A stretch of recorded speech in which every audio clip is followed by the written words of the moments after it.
Hi. In this lecture, we discussed the RSA function. Not quite the RSA encryption scheme, but its underlying mathematical function that allows the RSA public key encryption scheme. So what is central to the RSA function is Euler's theorem. So what does Euler theorem says? It says that its simplest formulation is in fact Fermat's little theorem, a special case of Euler's theorem, and that says that if p does not divide x, then x to the p minus 1 is congruent to 1 mod p. Now, its generalization says that if the GCD of x and y equals 1, then what we have is x is congruent to so let me write it. X to the phi of n is congruent to 1 mod n. So, as an example, assume you have x equals 2 and n equals 9. So, first, you need to check that 2 is in fact coprime with n. Otherwise, the theorem does not apply. So here, it's obviously true. 9 being 3 times 3. So x to the phi of n, so phi of n here is 6, and 2 to the 6, which is equal to 64, is 1 plus 7 times 9, which is congruent to 1 modulo 9. Now, to prove this, there are two ways to prove it. One that is very simple, if you know abstract algebra, phi of n, so n mod n z mod n z star is a group of cardinality phi of n, and therefore every element of this group has to satisfy that raised to the power phi of n, it equals 1. Now, there's also a more elementary way to prove this, but it just takes a few more steps. So assume that we have labeled the elements x1, x2, x phi of n, okay? So these are the n distinct elements of z mod and z star. Now, for each of them, we can rewrite them as, for some x, x times x inverse times xi, okay? So we pick a distinguished x, and we agree. So it is the x of our theorem. Okay. So we want to prove that x to the phi of n is equal to 1. Okay. Is congruent to 1. So assume that we have I different than j. Then we have obviously that x to the x inverse times xi is different than x inverse times xj, and that's because if it were equal, then you could multiply on the left by x. They would, the terms in x would cancel, and you would have xi equals xj, which we just said is not possible. So for all I, there will have to be a j such that this term here, so we said they're all unique, they all cover z mod and z star. So for each of the j's, there should always be an I, or for each I here, there has to be a j such that this is equality here. So there's a one-to-one correspondence. Okay, we can relabel each xi as a term that is x inverse times xj for some other index j. And so what we know now is that the all the terms of z mod and z star are x times x1, x times x2, etc., etc. Okay? And then what can we say? Well, we can rewrite the product of all these terms in two different ways.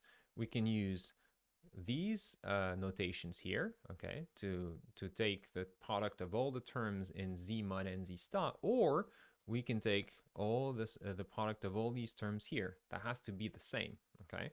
So because it's the same, I will have that those two, so the left-hand side and the right-hand side have to be equal, okay? Now, they share a lot of terms, right? x1 is on both sides, x2 is on both sides, x sub phi of n is also on both sides. So what can I do? I can simplify by all these terms. And if I do so, what am I left with? I'm left with just the terms in x on the left-hand side, and on the right-hand side, I'm left with just 1, right? Because I've simplified all these terms. And so what it means is x to the phi of n is equal to the class of 1. So equivalently, x to the phi of n is congruent to 1 mod n. Now, let's get to what is the RSA function. So the RSA function has a public key and a private key, okay, or public parameters and private parameters. So the public key is n, a modulus made of a product of two primes that are different, and an e which is less than phi of n, and invertible mod phi of n. So the GCD of e and phi of n equals 1. And the private key is going to be the inverse of e mod phi of n, which we just said has to exist. Now, we can evaluate the function with the public key. So what it means is that everybody is able to evaluate the RSA function.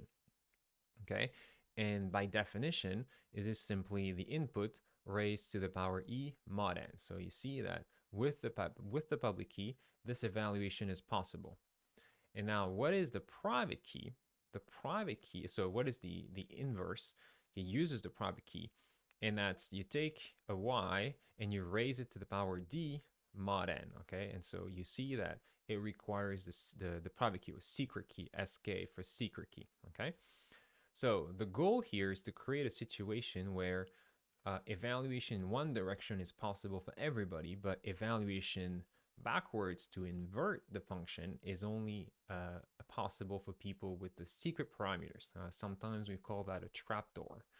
So first thing first, we have to show that these two functions, so raising to the power e and then raising to the power d, are in fact inverse of each other. So that's what we want to prove here in one direction, that g of f is the identity, assuming, of course, you use the secret parameters for g and the public parameters to evaluate f. So what we have is that every time a z is coprime with n, we have that z to the e to the d is also, well, z to the d to the e, and that's z to the ed mod n. Now, we can rewrite, remember, e and d are inverse mod phi of n. So e times d is 1 plus a multiple of phi of n.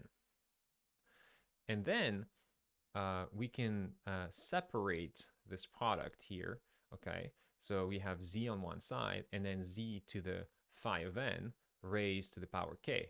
Now, from Euler's theorem, we know that z to the phi of n is going to be congruent to 1 mod n. Z to the phi of n raised to the k is just going to be 1 raised to the k, and I mean congruent to 1 raised to the k, which is also congruent to 1 mod phi of n. So what we have is like a complete cancellation of this term, and we're just left with z mod n. And now what we can do is we can say, well, z is in fact x, okay? And we also have, by choosing to call z y, we also have that f of g of y first, so g being evaluated with the secret parameter, and then f with the public parameter. This gives you y back. Okay, so we really have an inverse. The f and g are inverse of each other, and we really hope that the public parameters divulgate nothing about the secret parameters. Okay, but this is a topic of different lectures. So let's just give a quick example here. So assume you have those small primes p and q, and then that gives you this n here, and then e is assumed to be 17. So first, you need to calculate phi of n, invert e mod phi of n, okay? So this is your secret exponent d. Now, the evaluation of, so for example, assume that your input is 65. The evaluation of f is, so 65 to the 17 mod n, and this is your output. Now, if you take that as an input to g and you raise it to the power d, what you find is you land back exactly on 65. Now, remember, I did not say this was the way to actually encrypt data, but here we have a very interesting building block of a crypto system, because evaluation in one hand, which could be thought of as encryption, is easy. And then going backwards, which can be thought of as decryption, requires secret parameters. But how to exactly use this function as part of a secure encryption scheme is the topic of a different lecture. Thank you for listening.